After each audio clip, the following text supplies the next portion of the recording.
ሰላም ጤና ይስጥልኝ የተወደዳችሁ የማርቆሳን ቴሌቪዥን ተከታታዮች እንደምን ሰንብታችኋል? ሰላምታችን ከዚህ ከዋሽንግተን ዲሲ አካባቢ ከሚገኘው ስቱዲዮአችን ይድረሳችሁ። ዛሬም እንግዲህ በአንድ ርዕሰ ጉዳይ ወደ እናንተ መጥተናል። የዛሬው ውይይታችን የሚሆነው በተለይ በአሁኑ ሰዓት በኢትዮጵያ ኦርቶዶክስ ተዋሕዶ ቤተክርስቲያን በአጠቃላይ ሰበካ መንፈሳዊ ጉባኤ ስብሰባ ጉባኤ እየተካሄደ እንደሆነ የሚታወቅ ነው። ከባለፈው ሰኞ ጀምሮ ጉባኤው እየተካሄደ ነው የሚገኘው። ከመላው ዓለም የኢትዮጵያ ኦርቶዶክስ ተዋሕዶ ቤተክርስቲያን ሀገረ ስብከት ካለበት ከመላው ዓለም የሚገኙ የሀገረ ስብከት ተወካዮች በሀገራችን ኢትዮጵያ አዲስ አበባ በመንበረ ፓትርያርክ ጠቅላይ ቤተ ክህነት ስብሰባ እያደረጉ ይገኛሉ። እንግዲህ ይህንን ጉባኤ መነሻ አድርገን እኛም አንዳንድ ሀሳቦችን ወደ እናንተ ለማድረስ ተገኝተናል። ዛሬ እዚህ ከኔ ጋር በዚህ ጉዳይ ውይይት ለማድረግ ሶስት እንግዶችን ጋብዣለሁ። እነሱን በማስተዋወቅ እጀምራለሁ። እዚህ ስቱዲዮ ከኔ ጋር ዶክተር መኮንን ይገኛል። ወደሱ መለስበታለሁ። እንደው ለቅደም ተከተሉም እንግዲህ ከመላከ ሰላም ጀምራለሁ። መላከ ሰላም ዳኛቸው በተለይም በቀደም ብሎ በኢትዮጵያ ኦርቶዶክስ ተዋሕዶ ቤተክርስቲያን አጠቃላይ የሰበካ ጉባኤ ማደራጃ መምሪያ እንዲሁም በሌሎች ጠቅላይ ቤተ ክህነት መምሪያዎች ሰፊ አገልግሎት ሲሰጡ የነበሩ እጅግ የምንወዳቸው አባታችን በዛሬው ውይይታችን ከኛ ጋር ይገኛሉ። እንደዚሁም አቶ አቤል ጋሼ በዚህ በአሜሪካ በሜሪላንድ ግዛት በደብረገነት መድኃኔዓለም ቤተክርስቲያን ረዘም ላለ ጊዜ የሰበካ ጉባኤ ሰብሳቢ ወይም ደግሞ ሊቀመንበር ሆኖ በማገልገል የምናውቀው የተለያዩ ጉዳዮች የቤተክርስቲያን ጉዳይ በሀገር ጉዳይ አስተያየቱን በመስጠት የምናውቀው ወንድማችን ዛሬ ከኛ ጋር ውይይት ለማድረግ ተገኝቷል። እንደዚሁም ደግሞ እዚህ ስቱዲዮ ከኔ ጋር ዶክተር መኮንን አደራው በሆህተ ምስራቅ ቅድስት ኪዳነ ምሕረት ቤተክርስቲያን ምክትል የሰበካ ጉባኤ ሊቀመንበር አብሮኝ ይኖራል። እንግዲህ እነዚህ ሶስት እንግዶች በዛሬው ውይይታችን ላይ የሚሳተፉ ይሆናል። የመወያያ ርዕሰ ጉዳያችን ደግሞ በኢትዮጵያ ኦርቶዶክስ ተዋሕዶ ቤተክርስቲያን በተለይ በጠቅላይ ቤተ ክህነት የሰበካ ጉባኤ ማደራጃ መምሪያ አማካኝነት አጠቃላይ የሰበካ ጉባኤ ስብሰባ እየተደረገ ነው የሚገኘው። በዚህ ጉባኤ እየተነሱ ያሉ ነጥቦችን መነሻ በማድረግ ይህ አጠቃላይ መንፈሳዊ ጉባኤ የኢትዮጵያ ኦርቶዶክስ ተዋሕዶ ቤተክርስቲያን ያበረከተላት አስተዋጽኦ፣ አስተዳደሯን እንዴትስ እያሻሻለ ነው፣ ምንስ ይጠበቅበታል የሚለውን ጉዳዮች እያነሳን ቆይታ እናደርጋለን። እንግዶቼ ከልብ አድርጌ አመሰግናለሁ። መላከ ሰላም ይፍቱኝ ይባርኩኝ። መልካም እጅግ አመሰግናለሁ። አቤል እንግዲህ ለማርቆሳን ስቱዲዮ አዲስ አይደለም፣ እጅግ አመሰግናለሁ ስለመጣ አቤል። በጣም አመሰግናለሁ። የጊዜ ባለቤት ይሁን እግዚአብሔር ይክበር ይመስገን። በዚህ ጠቃሚ ርዕሰ ጉዳይ ላይ እንድናገር አስባችሁ ጠቃሚ ሀሳብ አላችሁ ብላችሁ ስለጋበዛችሁኝ በጣም አመሰግናለሁ።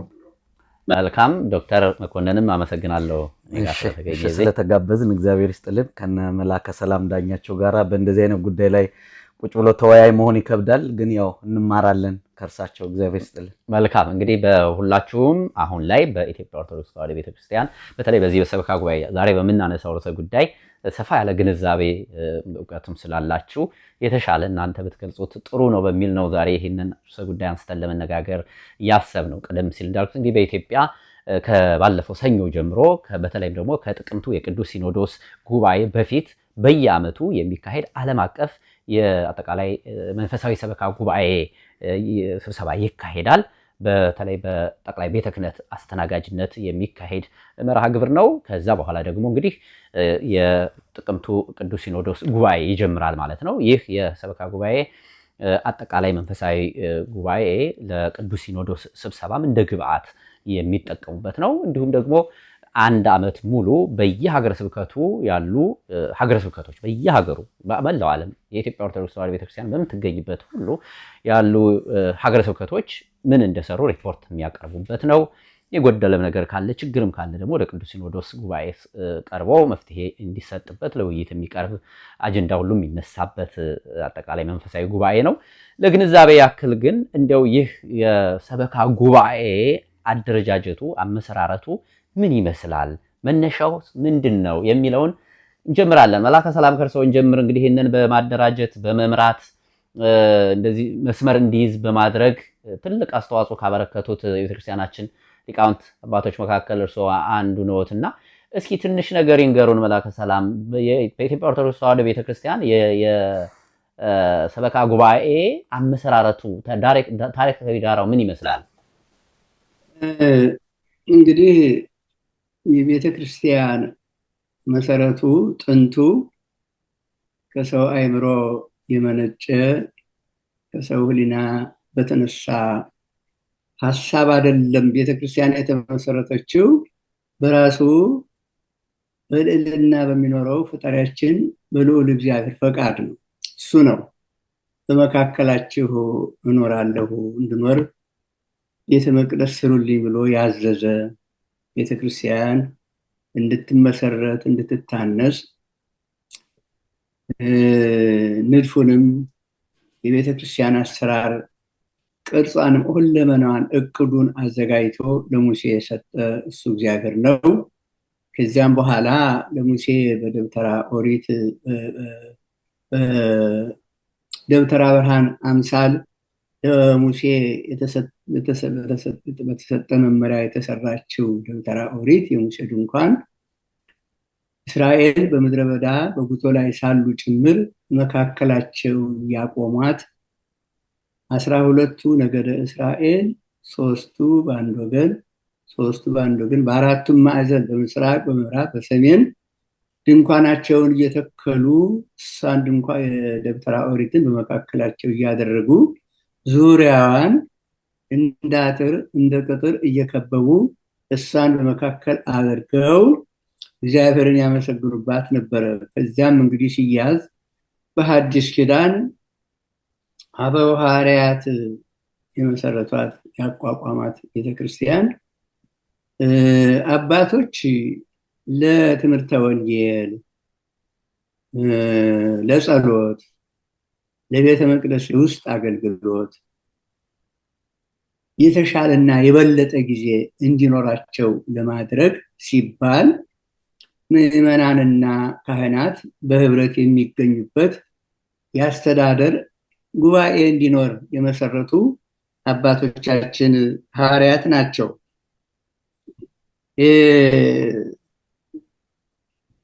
የሰበካ ጉባኤ ማለት ካህናትን፣ ምዕመናንን፣ የሰንበት ትምህርት ቤት ወጣቶችን የሚያካትት መንፈሳዊ አስተዳደር ጉባኤ ወይም ስራ አስፈጻሚ ጉባኤ ማለት ነው።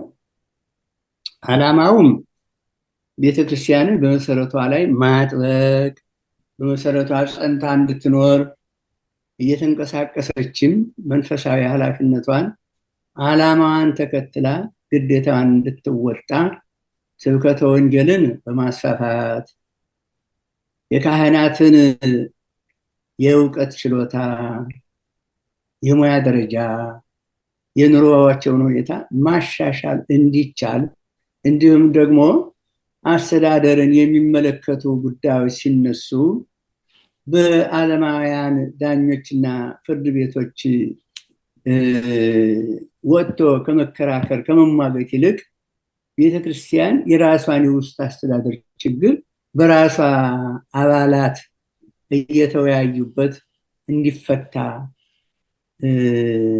እንዲስተካከል ማድረግ ተገቢና አስፈላጊ ስለሆነ እነዚህን ዓላማዎች መሰረት አድርጎ ነው እንግዲህ ሰበካ ጉባኤ የተቋቋመው። አሁን በቅርቡ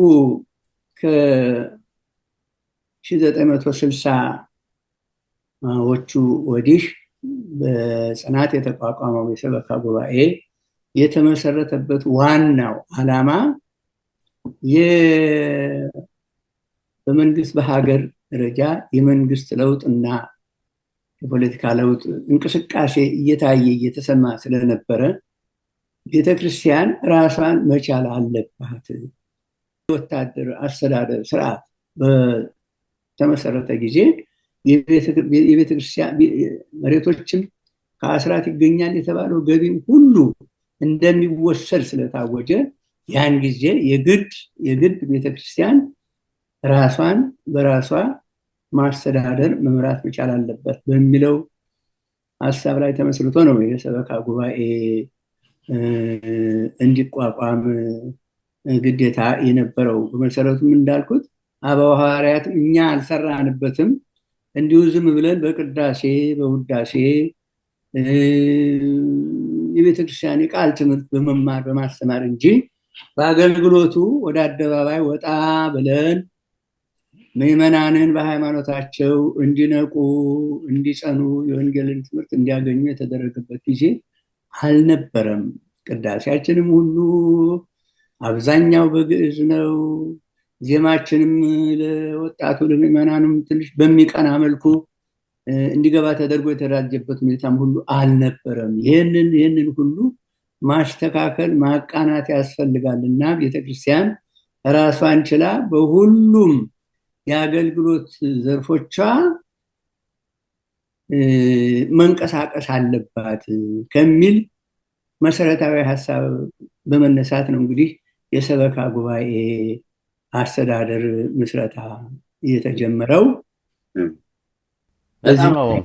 በጣም አመሰግናለሁ መላከ ሰላም። ጥሩ ዳራውን በደንብ አድርገው ነው ያነሱልን። እንግዲህ ይሄ ከሆነ ዘንዳ አንተም እንግዲህ ረጅም ጊዜ በአጥቢያ የሰበካ ጉባኤ ሊቀመንበር ሆነ በማገልገል በአጥቢያ ደረጃ ያለ የሰበካ ጉባኤ አወቃቀር ከማንኛውም በቤተክርስቲያን ውስጥ ከሚዋቀር አንድ ኮሚቴ በምን ይለያል ቢባል እንዴት ነው የምታስረዳ? በጣም አመሰግናለሁ። እንደው በቅድሚያ በአሁኑ ሰዓት በደብረ ገነት እያገለገልኳለሁ። የጨረስኩትኝ በማርች 2024 ነው። ስለዚህ ያን ግንዛቤ ላስጨብጥ እወዳለሁ።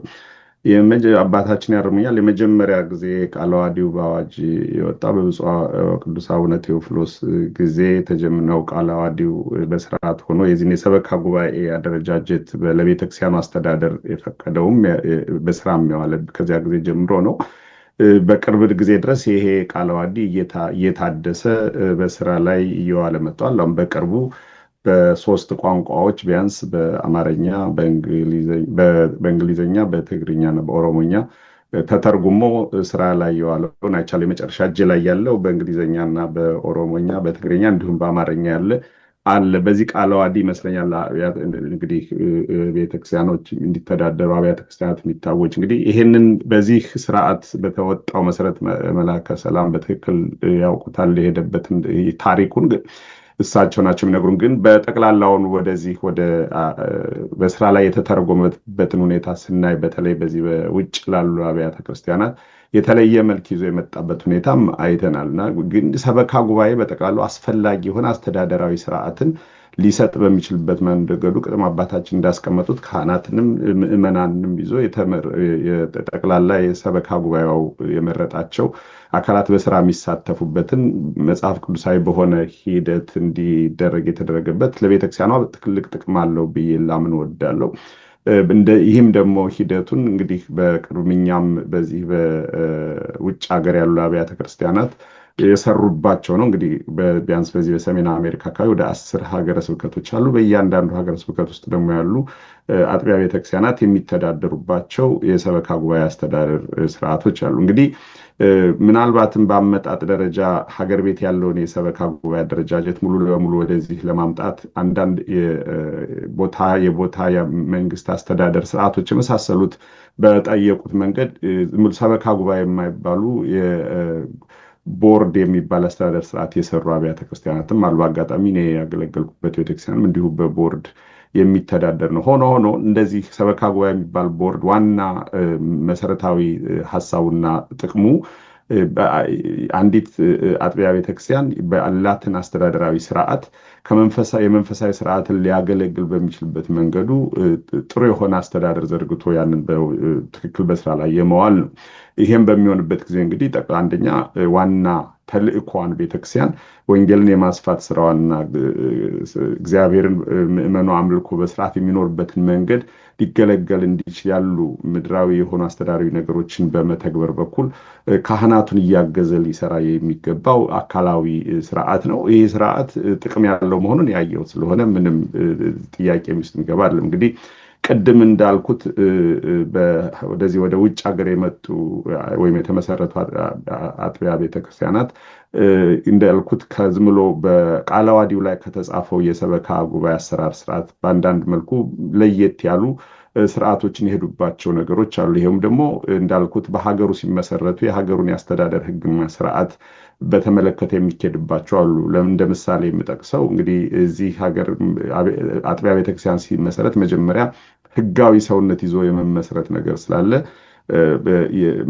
መንፈሳዊ ተቋም የመሆኑን ያክል ቤተክርስቲያን ግን ህጋዊ ሰውነት እንዲይዝ ተደርጎ ስለሚፈልግ ህጋዊ ስም እንዲኖረው ህጋዊ ሰውነቱን የሚወክል እውቅና ማግኘት ይኖርበታል። ይህንን እውቅና ደግሞ ከሚቋቋምበት ግዛት ስቴት የሚሉት ማለት ነው ጀምሮ በፌዴራል መንግስቱ የሚሰጠውን ፌዴራል አይዲ የመያዝና የቤተክርስቲያንነት ቅርጸ መዋቅር የያዘ መሆኑና አትራፊ ያለመሆኑን የሚመሰክሩ 501c3 የሚባሉ አደረጃጀቶችን ተመርኩዞ እንዲሁም ደግሞ በሚኖርበት ካውንቲ ወረዳ ብንለው እንደዚህ አይነት የሚያደርጋቸው የምዝገባ ስርዓቶች ብሎም ደግሞ ስርዓትን የመፈጸም ያደርጋቸው የህጋዊ ሰውነትን የማስተግበሪያ ስርዓቶች ስለሚሄድ ጠቅላላ ቃለ ዓዋዲውን ባለበት መንገዱ ለመተርጎም ወይም የተለዩ ነገሮች ነው። አንድ እሱ ነው። ሁለተኛ ቤተክርስቲያኗ በገጠማት ታሪካዊ ሂደት ውስጥ የተፈጠሩ ነገሮችን በተለይ ብዙ አብያተ ክርስቲያናት በነበረው ዥምብሬ ሁለቴ ሲኖዶስ ላይ የመከፈልም የመሳሰሉት ነገሮች ወጥ በሆነ መንገድ ቅድስት ቤተክርስቲያን በሰራቸው አይነት አደረጃጀት ሰበካ ጉባኤን ይዞ ለመቀጠል ፈተና የሆኑ ነገሮች ስለነበሩ ራሳቸውን እንደ አጥቢያ ቤተክርስቲያን አቆመው ግን ትክክለኛ የተዋረድ ስርዓት ውስጥ ያላለፉና ብሎም ለተወሰነ ጊዜ ለዚህኛው ሲኖዶስ ያኛው ሲኖዶስ በሚባል ነገር ውስጥ የተፈተኑ በ2018 በፈረንጆች አቆጣጠር እንደገና ቤተክርስቲያኗ ወደ ውህደት ስትመጣ በነበረው ምክንያት ደግሞ ተመልሶ አሁን በአንዲት ቤተክርስቲያን ስር በቅዱስ ሲኖዶስ ስር ሁሉም የሆኑበት ሂደት ራሱ መንገድ ያመጣቸው ክስተቶች አሉ። እነዚህ ሁኔታዎች እንግዲህ ባሉበት ሁኔታ አንድ ወጥ የሆነ የሰበካ ጉባኤ ስርዓት አለ በጠቅላላ በኢትዮጵያ ኦርቶዶክስ ተዋሕዶ ቤተክርስቲያን ብሎ ለመናገር የሚቸግር ይመስለኛል። እነዚህ በተለይ በውጭ ሀገር የተመሰረቱ አብያተ ክርስቲያናት ደግሞ እንደ ከሀገር ቤት የሚለያቸው በዚህ በሀገሩ ስርዓትና ህግና የመተዳደር ነገር በተወሰነ ደረጃ አውቶኖመስ በሆነ መንገድ የሄዱባቸው ሂደቶች አሉ። ብሎም ደግሞ ከራሱ የአስተዳደሩን ስርዓት በሙሉ ለሙሉ አሁን በውህደት ከሆነ በኋላ አንድ ሲኖዶስ ከሆነ ወዲህ በስርዓትም ለመተግበር ቢሆን ከርቀትም ቢሆን የአሰራር ስርዓትን በትክክል ገና በውጤት ላይ በተግባር ላይ ከመተርጎም ችግርም ከመሆን አንጻር የሰበካ ጉባኤ አሰራር የተለየ ወይም ደግሞ በየራሱ የእያንዳንዱ አጥቢያ ቤተክርስቲያን መልክ ሊኖረው ይችላል። ሆኖ ግን ይህ አይነቱ መዋቅር ሰበካ ጉባኤ የምንበለው አስተዳደር ቦርድ የምንበለው ለቤተክርስቲያኗ የመሰረታዊ የሆነ የአስተዳደር ስርዓትን ተልኳና ራዕይዋን በትክክል እንድትዘረጋ ለማድረግ አስፈላጊ ተቋም ነው። ይህንን ግን ወደ ስራ ለማምጣት የራሱ የሚገጥሙት የተለያዩ ፈተናዎች አሉ የሚያጋጥማሉ። በቤተክርስቲያኗንም ደግሞ በሰላምና በአንድ ወጥ በሆነ መንገድ ለማስተዳደር ብሎም ደግሞ ከዋናዋ ቤተክርስቲያን ጋር ተናቦ ለመስራት የሚመጡ ጥያቄዎች ሊኖሩ ይችላሉ። ሆኖም ግን በአንድ ነገር ማቀው ይህ የሰበካ ጉባኤ አስተዳደር ይህ በቦርድ በየትኛው መልኩ የሚሄድ አስተዳደር በጣም አስፈላጊ የሆነ ለቤተክርስቲያኗ ምድራዊ አስተዳደር በጣም መሰረታዊ የሆነ ቅንብር ነው ብዬ ላስብ እወዳለሁ።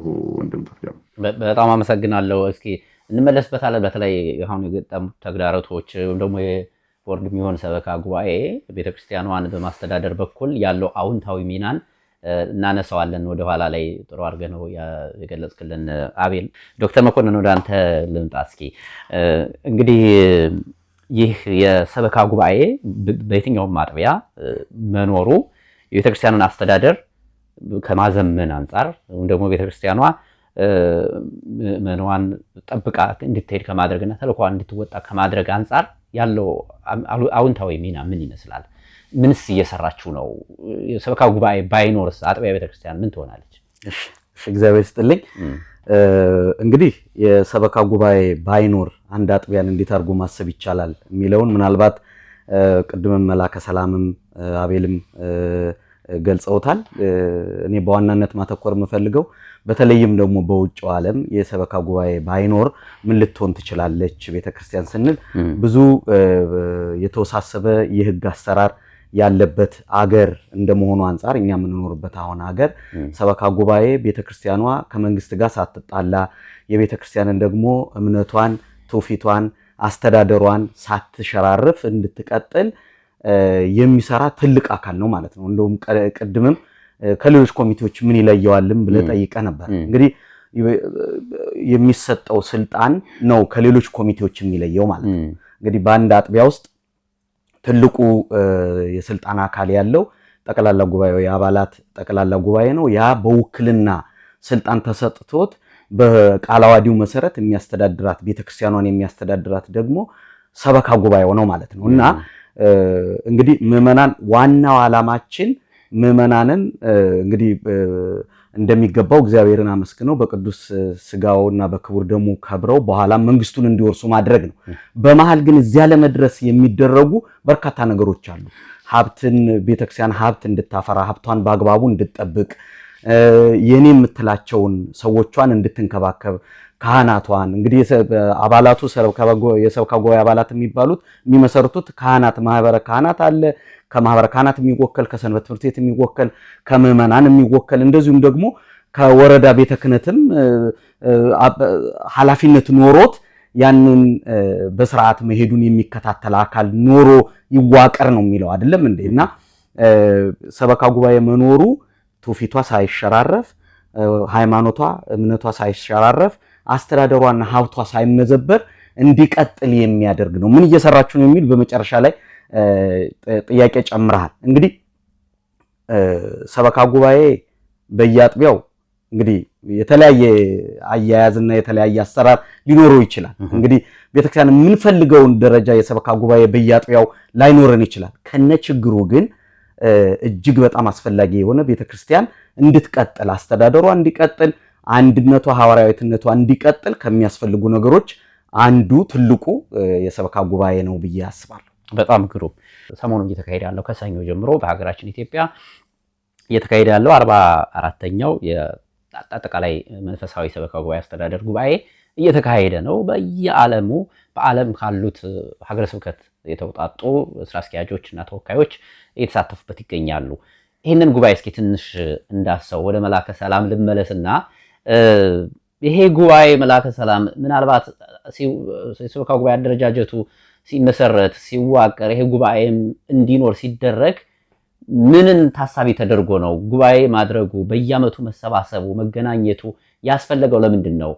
ከዚህ ከዓላማው አንጻርስ አሁን ግቡን እየመታ ነው ማለት ይቻላል? ያሁኑ እየተካሄደ ያሉ ጉባኤዎች ከዚህ በፊትም የነበሩትን ጉባኤዎች ጨምሮ ማለፊያ ነው። ይሄ ጉባኤ በየዓመቱ በመንበረ ፓትርያርክ ጠቅላይ ጽሕፈት ቤት የሚካሄድበት ዋናው ምክንያት ሰበካ ጉባኤ አስተዳደራችን ምን ላይ ነው ያለው፣ የቤተ ክርስቲያኒቱስ ወቅታዊ ሁኔታ አሁን ያለንበት ሁኔታ ከስር እስከ ጫፍ ከአጥቢያ እስከ ሀገረ ስብከት ምን ችግር አለው፣ ምን እንቅስቃሴ ተደርጓል፣ ምን ውጤት ተገኝቷል ተብሎ ችግሩን በችግርነቱ እንዲታይ ልማቱን በልማትነቱ እንዲለካ እንዲመዘንና የትኛው ያመዝናል ችግሩ ነው የሚበልጠው ልማቱ ነው ተብሎ ልማት ከሆነ እሰየው ቀጥሉ፣ በዚህ ላይ መሻሻል ይደረግበት፣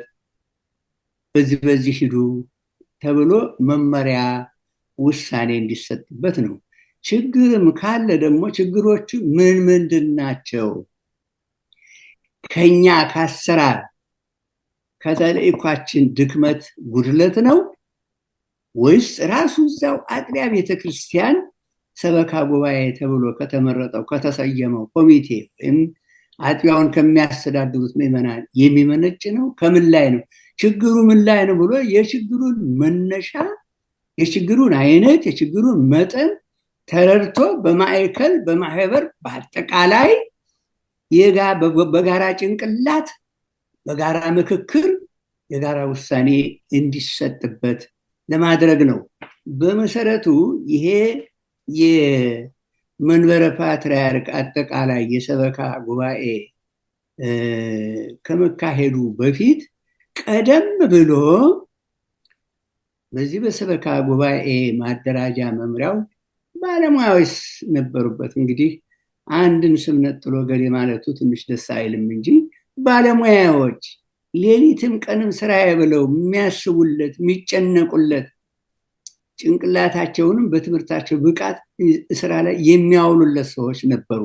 እና ምንድን ነው የሚደረገው? መምህራን ሰባክያነ ወንጌል በየአይነቱ ከመምሪያው ከሌላም ቦታ ይመረጣሉ። የሂሳብ ባለሙያ የሆኑ ሰዎች እዛ በየሰበካው ያለውን የሂሳብ አያያዝ ችግር፣ የንብረት አጠባበቅ በየሙያው ያሉት ሰዎች ተሰብስበው በመንበረ ፓትርያርክ ለተወሰኑ ቀናት ውይይት፣ ስልጠና ይደረግ ነበረ። አመራርም ይሰጥ ነበረ። ሁለት ሶስት እየሆኑ ከመንበረ ፓትርያርክ እስከ አጥቢያ ቤተክርስቲያን ድረስ በየሀገረ ስብከቱ እየሄዱ የተማሩትን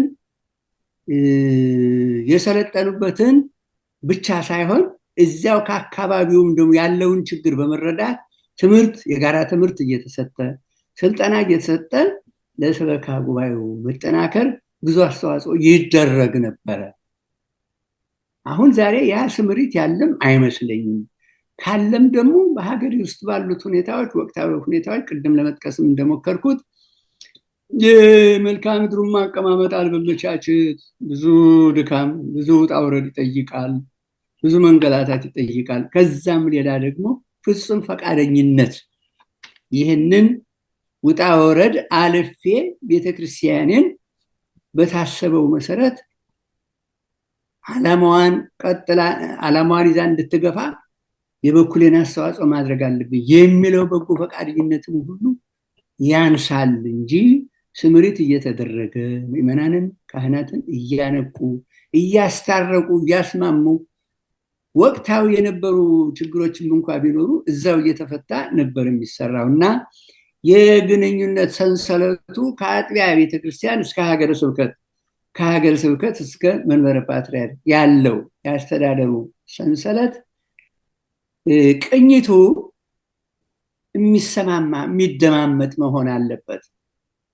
እንዲያው በየበኩሉ ያም ተነስቶ የግሉን ሀገረ ስብከት ብቻ ትልቅ አድርጎ ለማቅረብ በገቢም ይሁን በልማትም ይሁን ህንፃ ሰርቻለሁ፣ ይህን ያህል አዲስ አማንያን አጥምቄያለሁ፣ ልማቱን ደግ ነገር ነው ብሎ የሚያስበውን የየሀገረ ስብከቱ ሊቃነ ጳጳሳት ጎሽ እሰየኔ ልጅ የሚያሰኘውን ነገር ብቻ ማቅረቡ የትም አያደርሰንም እና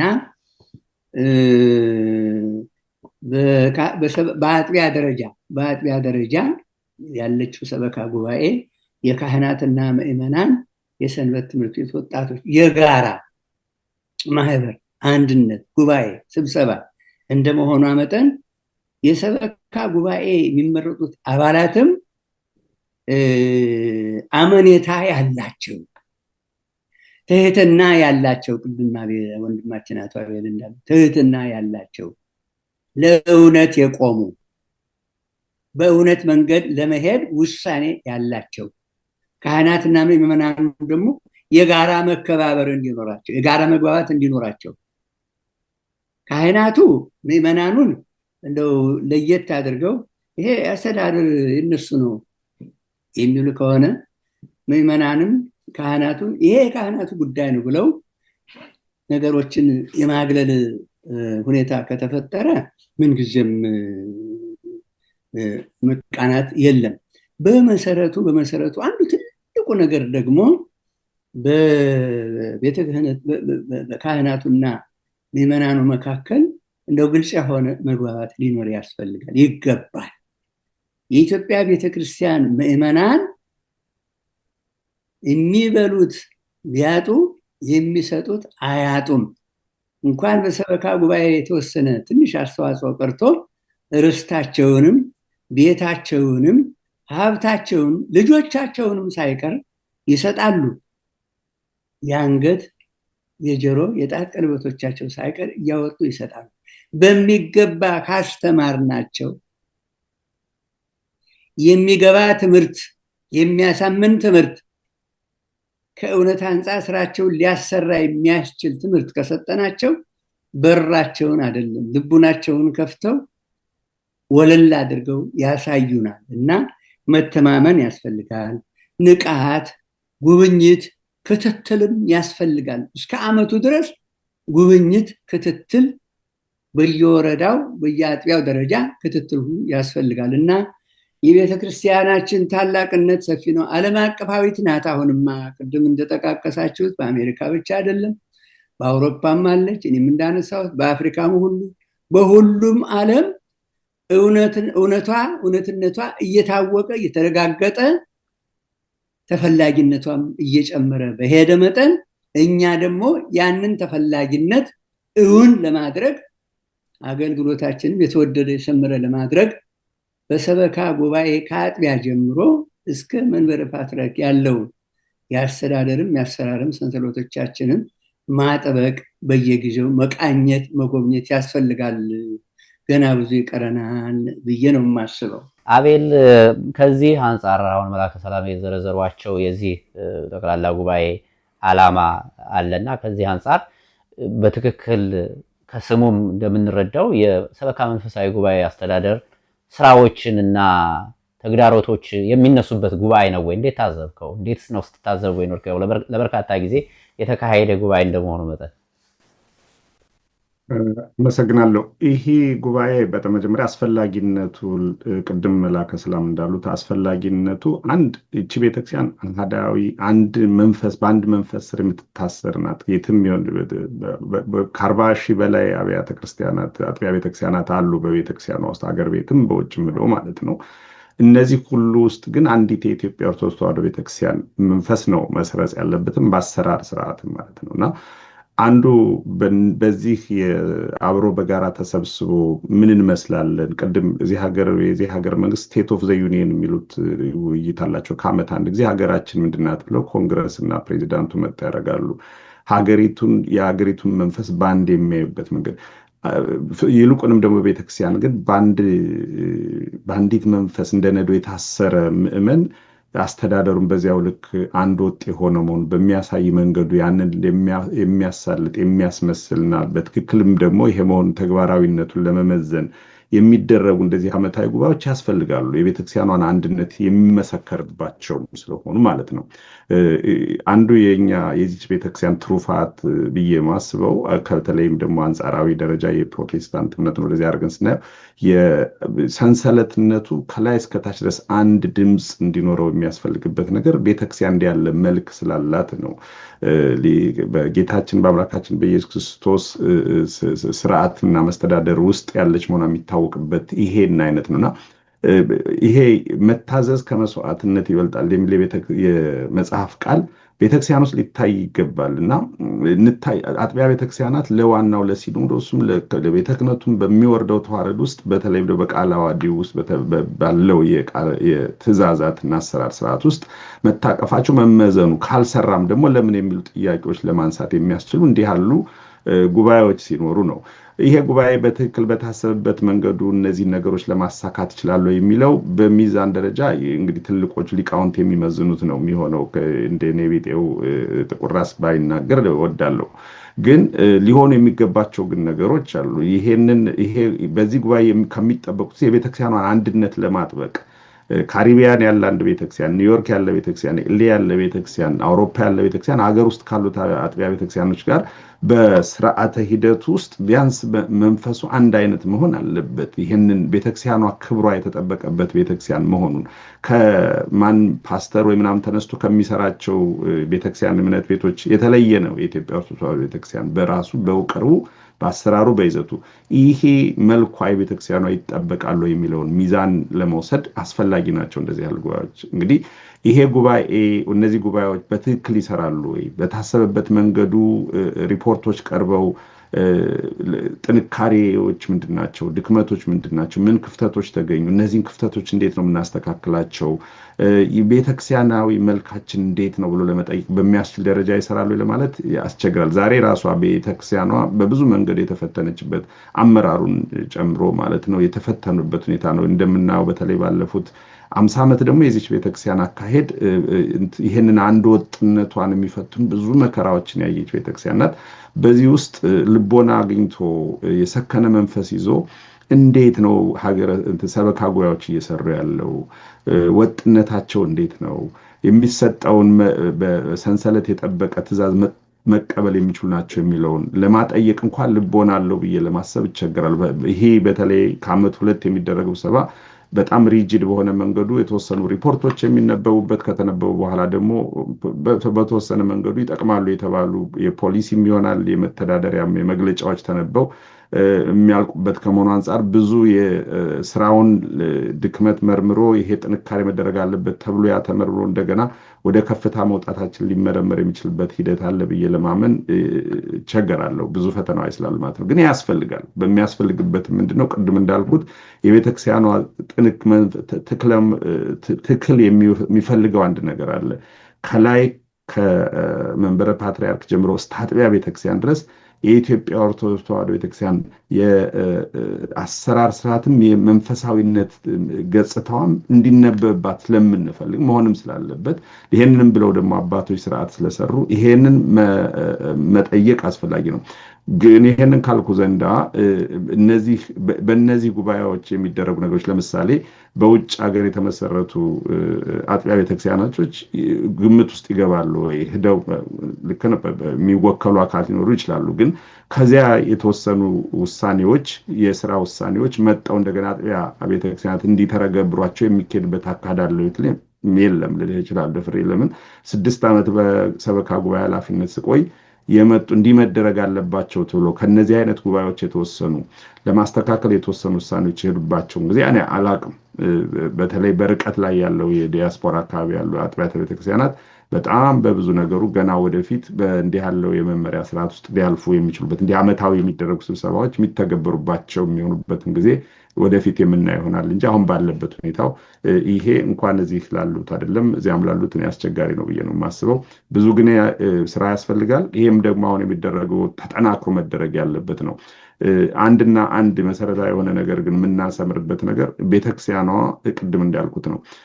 አሁን ጠቅላላ ባለችበት ሁኔታ ያሉ የደከሙ የላሉ ቦታዎች ለማጠንከር የሚያስፈልግ የእውቀት የጥበብ ሀብት በልጆቿ በቤተክርስቲያን በሊቃውንት ላይ ያለ ይሄንን ደፍሮ ወደፊት አምጥቶ ምንድነው ያሉብን ድክመቶቻችንን መርምረን ጥንካሬዎቻችንን አጎልብተን ሰፊ ድሎችን የምንጠቀምበት ቤተክርስቲያናችን ላይ የተነሱ ተግዳሮቶችን ደግሞ መቋቋም የምንችልበት አካሄድ ሊኖረን ይገባል።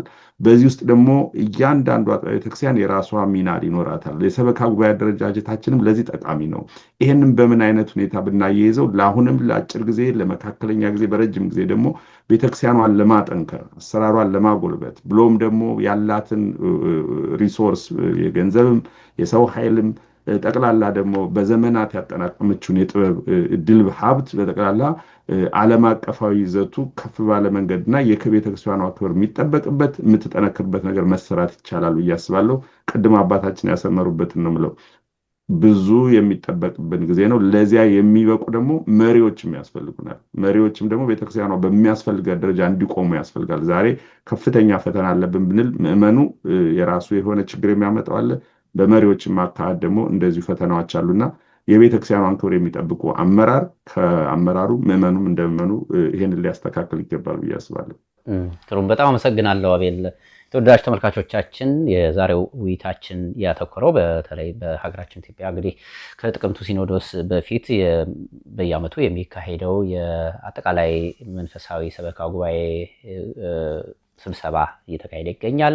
ይህንን መነሻ አድርገን ነው እኛም ውይይት እያደረግን ያለን ነው። ከኔ ጋር ደግሞ ውይይቱ ላይ የተሳተፉ ያሉት እንግዲህ አባቶቻችን ደግሞ ቤተክርስቲያን አገልግሎት እየሰጡ ያለው የሰበካ ጉባኤ አመራሮች ናቸው። ውይይታችን ጠቅለል እያደረግን እንሄዳለን። ዶክተር መኮንን ወደ አንተ ልወርውርን ይህን ጥያቄ እንግዲህ ከዓላማው አንጻር በተለይ የዚህ ጉባኤ የዚህ ስብሰባ አስፈላጊነት በየዓመቱ በየአጥቢያ ደረጃ ባይሆንም እንኳን በየሀገረ ስብከቱ ያለ ምርጥ ተሞክሮን ወደ ሌላው ለማድረስ ችግርም ካለ ተወያይቶ ለመፍታት ቤተክርስቲያኗን አስተዳደር አቅጣጫ ለመስጠት እንዲህ ያሉ ዓላማዎች አሉት። ከዚህ አንጻር በየዓመቱ የሚካሄደው የጠቅላላ ጉባኤ ይህንን ዓላማ ይህንን ግብ የመታ ነው ወይ የሚለውን ብንፈትሸው ምን ልናገኝለት እንችላለን? አንዳንዶቹ እኔ ጉባኤውንም ለመከታተል ሞክሬያለሁ። በአብዛኛው የሀገረ ስብከቱ ስራ አስኪያጆች በጣም እንደው በውዳሴ በሙገሳ የተሞላ ሪፖርት የሚቀርብበት ትንሽ ደግሞ ሄደት ካለም የሂሳብ ሪፖርት የሚደመጥበት ከዛ ደግሞ ፈሰስ ለጠቅላይ ቤተ ክህነት ምን ያህል ፈሰስ እንደገባ እንደውም አንዳንዶቹ በዚህም ውድድር ውስጥ የሚገቡ እንዳሉ እና ይሄም በጣም ጥሩ አካሄድ እንዳልሆነ ጉባኤውን የሚመራው አካላትም ጭምር እየተናገሩት ነው። የጠቅላይ ቤተ ክህነት ዋና ስራ አስኪያጅ ብፁዕ አቡነ ሳዊሮስ ሳይቀር ራሳቸው እንደው ከሙገሳና ከውዳሴ ሪፖርታችን ወጥተን ትክክለኛውን ችግር አውጥተን አንስተን መነጋገር ይገባናል እስከ ማለትም የደረሱበት ነውና ይሄ ጉባኤ በእውነት የተቀመጠለትን ዓላማ እየመታ ነው ወይ ማለት ይቻላል ወይ? ጥሩ እንግዲህ እኔ በየዓመቱ ይሄንን ጉባኤ በአቅሜ ለማየት ሞክራለሁ። የተሟላ እይታ ላይኖረኝ ይችላል። ይሄን እንደዚህ አይነቱን ጉባኤም ለመገምገምም የእውቀትም ብቃት ላይኖረኝ ይችላል። ግን እንደው ቢሆን ደስ የሚለኝን በእኔ አረዳድ ነው መናገር የምችለው እና እንግዲህ መገናኘታቸው፣ ሪፖርት ማድረጋቸው፣ ፈሰስ ያደረጉትን ማቅረባቸው፣ አሉብን ያሏቸውን ችግሮች ማቅረባቸው ያው የቃለ ዓዋዲው አካል ነው። ጥሩ ነው። እኔ ምናልባት ብፁዕ አባታችን አቡነ ኤልያስ ያስተማሩትን ትምህርት በዚህ ሰምቸዋለሁ። እንደገና ደግሞ ቅዱስ ፓትርያርኩም በመክፈቻው ያደረጉት ንግግር ሰምቸዋለሁ እና ጉባኤው ከነሱ እንደው አነጋገር አገላለጽ አንጻር እንኳን እኔ ስገመግመው ብዙ የሚቀረው ነገር እንዳለ ነው የሚሰማኝ። እንግዲህ ቤተክርስቲያን ከመቼውም ጊዜ በላይ እየተሳደደች ያለችበት በየሀገረ ስብከቱ የተለያዩ ችግሮችና መከራዎችን እያስተናገደች ያለችበት ሁኔታ ነው ያለው እና በጎ ነገሯ ብቻ ተመርጣ መቅረቧ ቤተክርስቲያን እንደ አንዲት ቤተክርስቲያን ያለባትን የልጆቿን ችግር የልጆቿን ጭሆት አጉልታ እንዳታወጣ እኔ ግርዶሽ የጣለ አድርጌ አየዋለሁ። ሁሉም ነገር አልጋ ባልጋ የሆነ እንዳያስመስለውም ስለምሰጋ ማለት ነው እና እንግዲህ ዞሮ ዞሮ ቅድም እንደተባለው ከዚህ ጉባኤ የወጡ ውሳኔዎች ወደኛ መጥተው ለቅድ እንድንጠቀምባቸው ስራችንን ለማስተካከል እንድንጠቀምባቸው የምንጠብቃቸው ነገሮች ናቸው። ነገር ግን እዚያ የሚደረጉ ውይይቶችም ቤተክርስቲያንን አንዲት የኢትዮጵያ ኦርቶዶክስ ተዋሕዶ ቤተክርስቲያን እንግዲህ እዚያ ላይ ድምጿ የሚሰማበት ነው። አሁን ቀጥሎ ደግሞ አባቶቻችን ቅዱስ ሲኖዶስ ደግሞ ይቀጥላል። አሁን የዚህ ስብሰባ መግለጫም ይወጣል፣ የቅዱስ ሲኖዶስ ስብሰባ መግለጫም ይወጣል።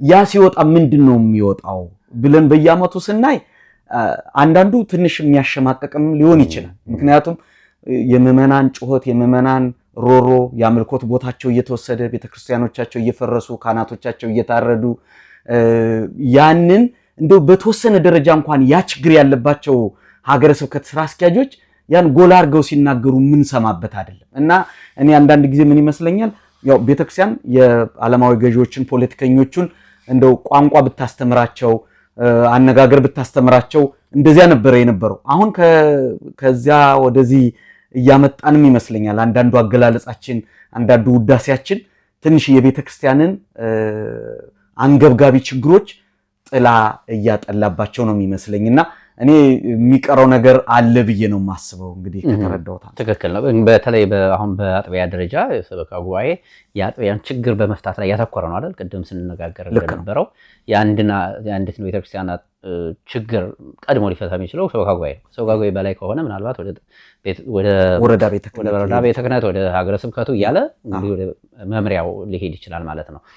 እንዲህ አይነት ከፍ ያሉ የቤተክርስቲያን ችግሮችን ተነጋግሮ ከመፍታትና አቅጣጫ ከማስቀመጥ ይልቅ በየዓመቱ ቅድም እንደተጠቀሰው ይሄን ያህል ህንጻ ተገነባ፣ ይሄንን ያህል ብር ተሰበሰበ የሚል ሪፖርት ብቻ ለምን እንሰማለን የሚሉ ምንም አስተያየታቸውን እየሰጡ ስለሆነ እንደ አንድ የሰበካ ጉባኤ አባልም የምትጠብቁትን እየሰማችሁ ነው ወይ የሚለው ነው። አዎ እንግዲህ ቅድም አቤል እንዳለው ብዙ ጊዜ ከዚያ ውሳኔ መጥቶ አይ እንደዚህ አይነት ነገር መጥቷል ይመጣል። አንዳንድ ጊዜ አሁን ቤተክርስቲያን ስደት ላይ ነችና ከዚህ እስከዚህ ጾሙ ተብሎ ለአጥቢያዎች የሚተላለፉ አዋጆች በአባቶቻችን የሚታዘዙ አሉ። ቅዱስ ሲኖዶስ እንደዚህ ያለ ነገር ያውጃል።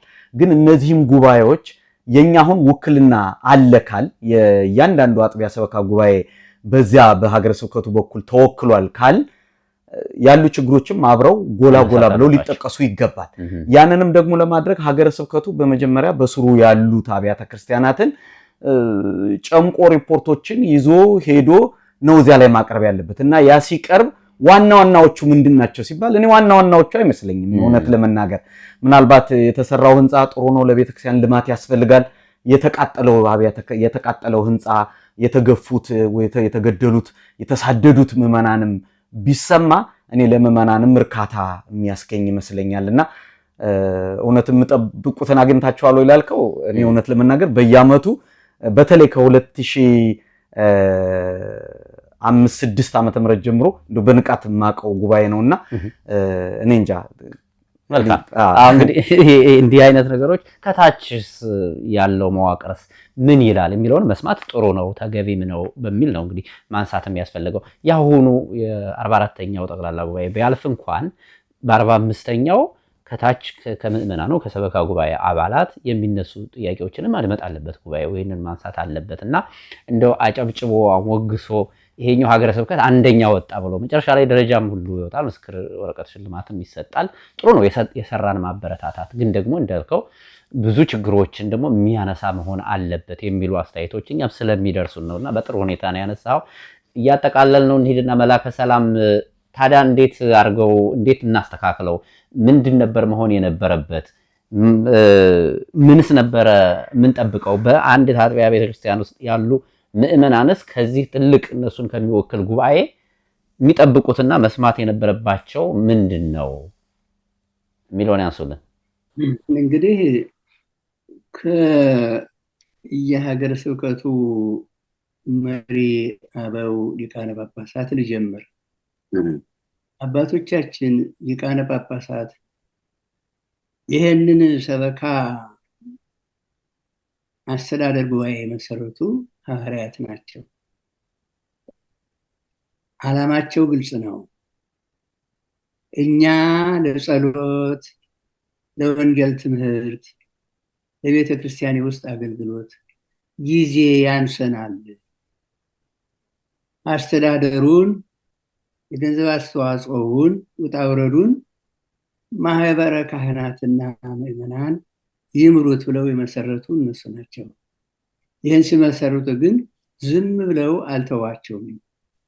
የተመረጡትን ሰዎች ባርከው ሾመው ነው እየተከታተሉ ነበር እና አባቶቻችንም ይሄ ሰበካ መንፈሳዊ አስተዳደር ጉባኤ እምን ላይ እንዳለ ራሳቸው እንደው አጥብቀው ቢከታተሉት ታች ድረስ ወርደው ቢከታተሉት።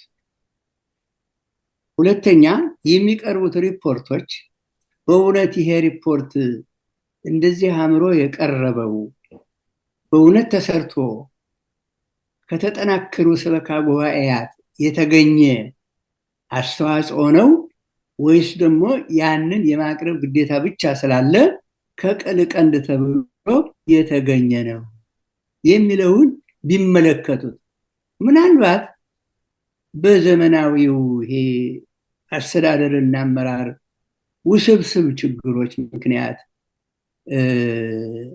በቀጥታ ሊያደርጉት የማይቻላቸው እንኳ ቢሆን ባለሙያዎችን በመምረጥ በየሙያ ዘርፉ በሪፖርቱ አቀራረብ ላይ በሰበካ ጉባኤው እንቅስቃሴና ሂደት ላይ ጥናት የሚያደርጉ ሰዎች እየላኩ በዓመት አንድ ጊዜ ወይም ሁለት ጊዜ ክትትል ቢያደርጉና እውነተኛ ሪፖርት ቢቀርብበት፣ መግለጫ ቢቀርብበት፣ ችግሮችን በእውነት ታውቀው ከሀገረ ስብከት የሚዘሉት የሚያልፉት በዚሁ በአጠቃላዩ በመንበረ ፓትርያርኩ ጉባኤና ከዚያም በላይ ደግሞ በቅዱስ ሲኖዶስ በሚመለከታቸውም ክፍሎች እንዲፈታ ቢደረግ እና ጥናት ክትትል ቢኖር ብዬ አስባለሁ።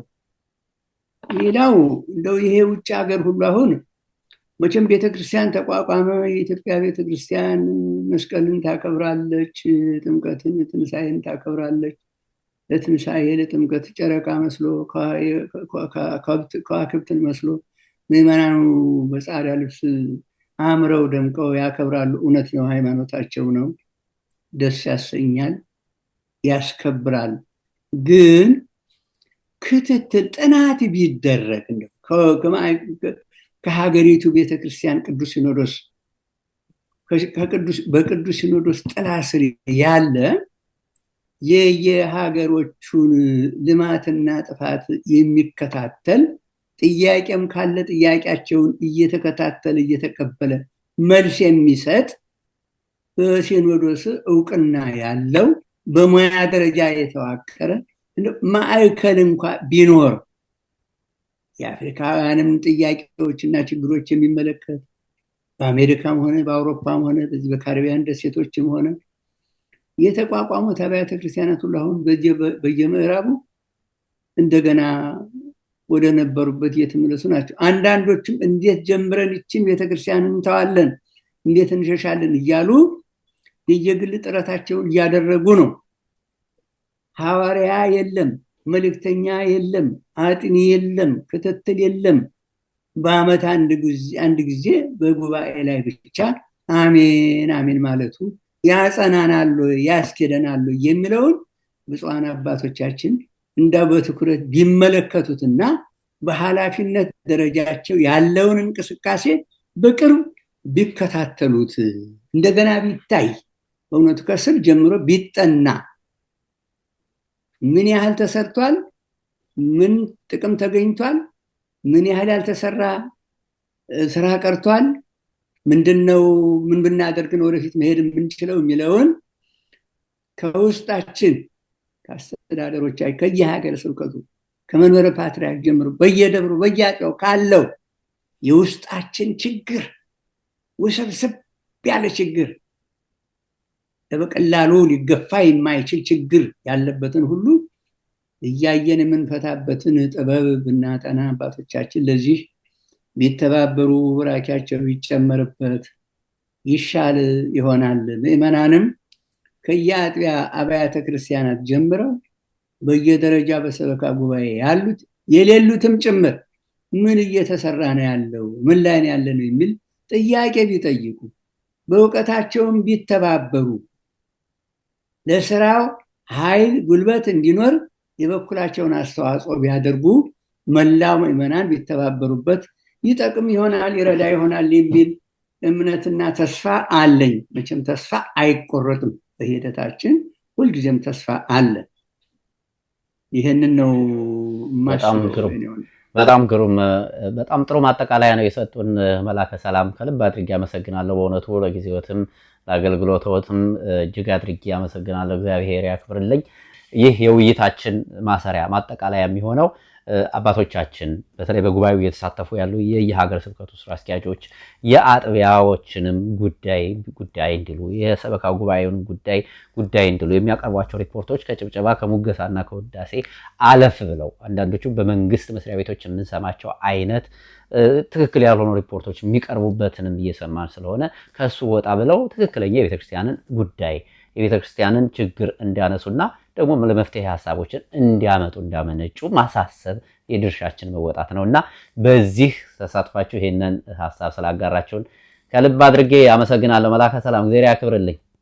እግዚአብሔር ከሁላችን ይሁን። የኔ ወንድም እግዚአብሔር ይስጥልኝ። አመሰግናለሁ ጋሻ አቤል። በጣም ነው የምናመሰግን ስለሰጣችሁን እድል። እግዚአብሔር ይስጥልኝ። በጣም አመሰግናለሁ። የተወዳችሁ ተመልካቾቻችን የዛሬው ውይይታችን ይህን ይመስል ነበር። እናንተም ስለተከታተላችሁን በያላችሁበት ሆናችሁም የድርሻችሁን እየተወጣችሁም ስለሆናችሁ እናመሰግናለን። ይህንን ውይይት በማኅበረ ቅዱሳን ቴሌቪዥን እንዲሁም በዩቲዩብ ገጻችን ታገኙታላችሁ። አብራችሁን ስለቆያችሁ እናመሰግናለን። መልካም ጊዜ ይሁንላችሁ። ጤና ይስጥልኝ።